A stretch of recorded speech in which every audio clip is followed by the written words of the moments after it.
দুর্গাপুরের সিটি সেন্টারের সারদামণি পথে একটি পরিবারের ওপর নেমে এলো চরম বিপর্যয়।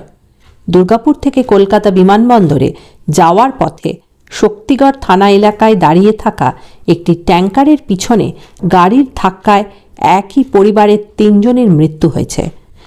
নিহতরা হলেন শেখ মোহাম্মদ মুর্শেদ, তার স্ত্রী রেজিনা খাতুন এবং ছেলে শেখ শাহনাজ।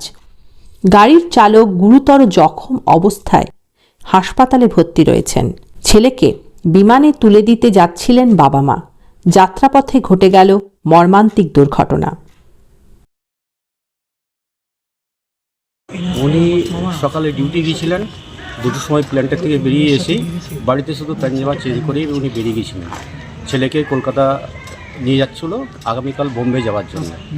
ওখানে মামা থাকে, ওখানে ফ্ল্যাটে থাকতো রাত্রে। তো রাস্তায় বাড়ি থেকে 2:30টার সময় বেরিয়ে গেছেন। ঠিক শক্তিগড়ের কাছাকাছি গিয়ে একটা অ্যাক্সিডেন্ট হয়। সেই অ্যাক্সিডেন্টে পুরো ফ্যামিলি, মা বাবা ছেলে একসঙ্গে এক্সপায়ার করেছে অ্যাক্সিডেন্টে। আপনারা কখন খবর পেলেন? আমরা খবর পেয়েছি এই প্রায় 4:30 পৌনে 5টা।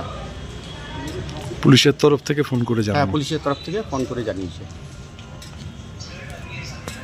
আপনার নাম? আমার নাম শফিক মিদ্দার। কে হন আপনি? আমি যিনি এক্সপায়ার করেছেন ওনার সেজ ভাইয়ের শ্বশুর।